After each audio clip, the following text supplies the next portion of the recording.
ஹுமாயூனின் துன்பம் நிறைந்த நீள் பயணத்தை அறிந்து கொள்ள டேஷ் எழுதிய தஸ்கிராத் உல் வாக்கியாத் முக்கியமான சான்றாக அமைகிறது. யார் எழுதினார் இந்த நூலை அப்படின்னு பார்த்தீங்கன்னா ஜாஹர் அப்படின்றவர் வந்து இந்த தஸ்கிர் இன் உல் வாக்கியாத் அப்படின்ற நூலை எழுதுறாரு. இது என்ன நூல்னு பார்த்தீங்கன்னா ஹுமாயூனுடைய துன்பம் நிறைந்த அந்த நீள் பயணத்தை பற்றி குறிப்பிடும் நூல்.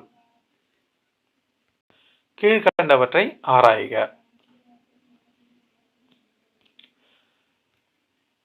ஜாஹர் ஹுமாயூனின் பணியால் பேரரசின் பயணத்தின் போது அவருடனே இருந்து பணியாற்றியவர். சரியானது. ஹுமாயூனின் சகோதரர்களான கம்ரனும் அஸ்காரும் அவருக்கு உதவி செய்யவில்லை. ஆப்கானியரோடு அவர்கள் மேலும் போரிட மறுத்து காபூலுக்கு திரும்பினர். ஆமா, ஷெர்ஷா சூரியோடு போரிட செய்யாமல் காபூலுக்கு திரும்ப போயிட்டாங்க.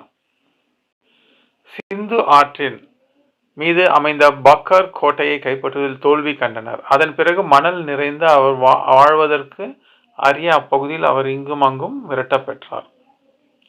கன்னௌசி போர்க்களத்திலிருந்து உயிர் தப்பி ஓடி வந்த ஹுமாயூனும் மீண்டும் சேர்ந்து கொண்டு பைரம்கான் எனும் உண்மையான ஊழியரே அவரை ஆதரித்தார். கன்னௌசி போர்லேருந்து தப்பித்த பைரம்கானும் ஹுமாயூனுடன் சேர்ந்து அவர் கூடவே இருக்கிறாரு. அக்பருடைய வழிகாட்டியாகவும் ஆசிரியராக இருந்தவர் யாருன்னா பைரம்கான் தான். முகலாய ஆதரவாளர்களில் பற்றுறுதி மிக்கவரான டேஷ் அக்பரின் ஆட்சி காலத்தில் சிறந்த தொண்டாற்றினார். யாருன்னு பார்த்தீங்கன்னா பைரம்கான், அக்பருடைய காப்பாளர். அமரக்கோட் அரசரது நிழலில் சிறிது காலம் தங்கியிருந்த போது டேஷாம் ஆண்டில் ஹுமாயூனுக்கு மகன் பிறந்தான்.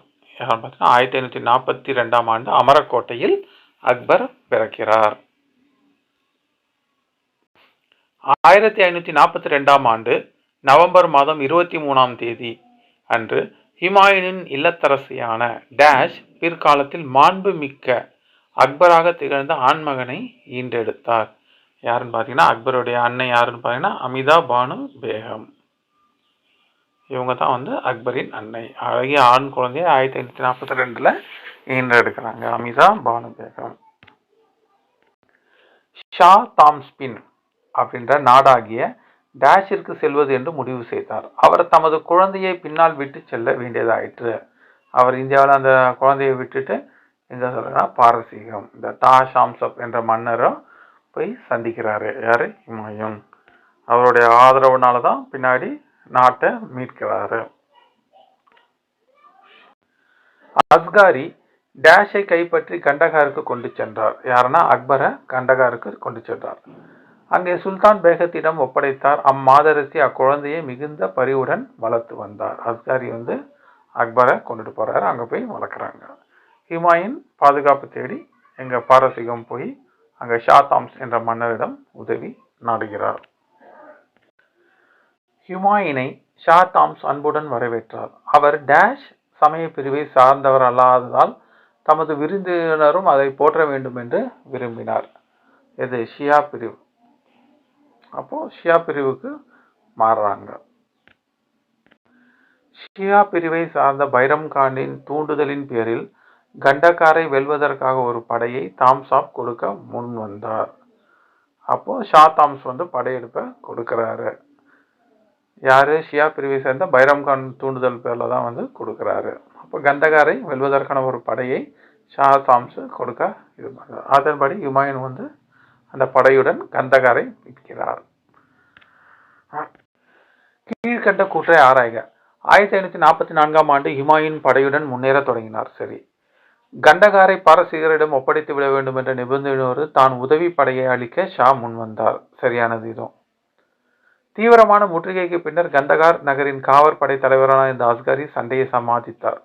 ஒப்பந்தத்தின்படி கந்தகார் நகரை ஹுமாயூன் பாரசீகருக்கு அளித்த போதிலும் அவர்கள் கையில் அதனை நீண்ட காலம் விட்டு வைக்கும் எண்ணம் ஹுமாயூனுக்கு இல்லை. மறுபடியும் என்ன பண்றாரு? பாரசீகர்கிட்ட இருந்த ஹுமாயூன் வந்து அந்த கந்தகார் பகுதியை எடுத்துக்கொண்டார். ஷா தாம்ஸ்பின் பிரதிநிதியாக ஹுமாயூனுடன் வந்த அவரது மூத்த மகன் மிர்சா முராத் இறந்ததும் ஹுமாயூன் திடீர் என்று டேஷை தாக்கி பிடித்து கொண்டார். எந்த பகுதியான கந்தகார் அந்த பகுதியை வந்து பிடித்து கொண்டார். அதான் அந்த ஷா தாம்ஸ் மகன் தான் வந்து அரச பிரதிநிதியாக இருந்தார். அந்த பகுதிக்கு அந்த மிர்சா முராத் என்பவர் இறந்ததுக்கு அப்புறம் ஹுமாயூன் வந்து அந்த கந்தகார் பகுதியை பிடித்து கொண்டார். இப்போ கந்தகாரின் அரசராக ஹுமாயூன் மாறிவிட்டார். இறையாண்மை கொண்ட அரசராக மாறிவிட்டார். கீழ்கண்ட கூற்றுகளை ஆராய்க. ஹுமாயூனுடன் முன்னேறி காபூலை கைப்பற்றினார். சிறு மைந்தனையும் மீட்டார். யாரு? ஹுமாயூன். இறுதியில் ஹுமாயூனே வெற்றி பெற்றார். ஹிந்தால் களத்திலே கொல்லப்பட்டார். சிறை வைக்கப்பட்ட அஸ்காரி மெக்காவிற்கு அனுப்பப்பட்டார். கம்ரான் கண்களை பறிகொடுத்து விட்டு மெக்காவிற்கு பயணமானார். அவருடைய சகோதரர்கள் எல்லாரையுமே ஒரு செட்டில் பண்ணிவிட்டார். ஹுமாயூன் ஆப்கானிஸ்தானை கைப்பற்றியதோடு இந்திய பேரரசை மீட்பதற்கான தளம் ஒன்றை அவர் பெற்றார். மேலும் டேஷின் மரணத்திற்கு பிறகு தோன்றிய குழப்பமான நிலை அவருக்கு சிறந்த ஒரு வாய்ப்பினை அளித்தது. யாருன்னா ஷெஷாசுரி 1545 இறந்துடுறாரு. அப்போ அந்த நேரத்தில் இப்ராஹிம் ஷா இறக்குறாரு 1553. அப்போ ஒரு குழப்பமான சூழ்நிலை நிலவுகிறது. இதனை சாதகமாக பயன்படுத்தி அந்த டெல்லியை மீட்க வேண்டும் என்ற எண்ணம் ஹுமாயூனின் மனதில் தோன்றுகிறது. ஹுமாயூனின் படையெடுப்பு ஆராய்க.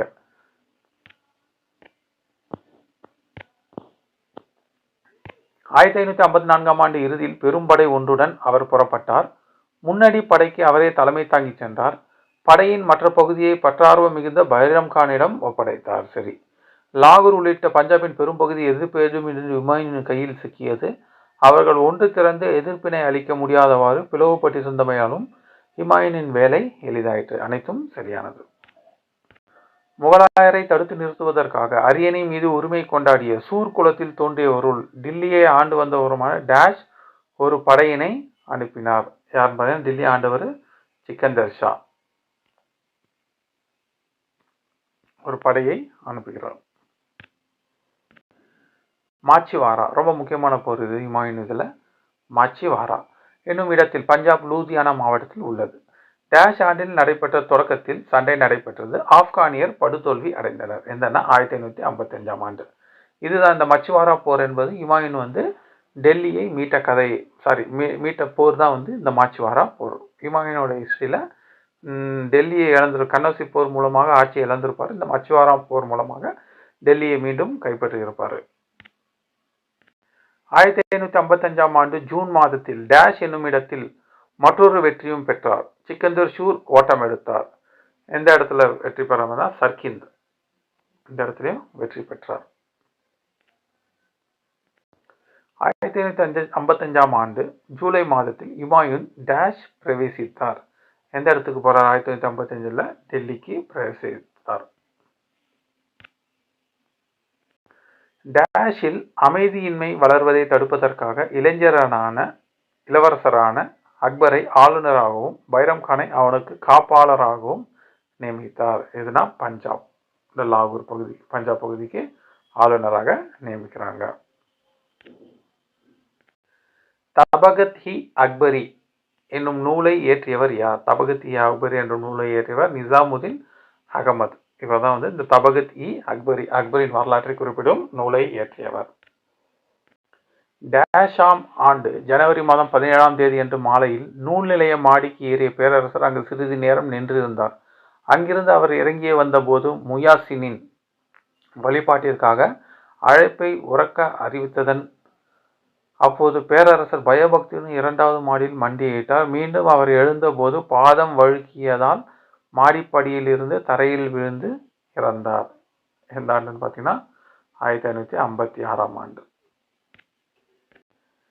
இளவரசர் அக்பரை அழைத்து வருவதற்காக ஷேக் ஜூலி அப்படின்றவரை அனுப்பி வைக்கிறார். எந்த பகுதிக்கு அனுப்பி வைக்கிறாங்கன்னு பார்த்தீங்கன்னா பஞ்சாப். ஏன்னா அக்பர் பஞ்சாப்ல தானே இருந்தார். ஹுமாயூன் என்ன பண்றாரு? இவ்வுலகத்தை விட்டு ஜனவரி மாதம் 1556ஆம் ஆண்டு ஜனவரி 24ஆம் தேதி உயிர் இறந்து விட்டாரு. அப்போ அக்பர் அழைத்து வர்றதுக்கு ஷேக் ஜூலி என்பவரை அனுப்பி வைக்கிறாங்க. நன்றி.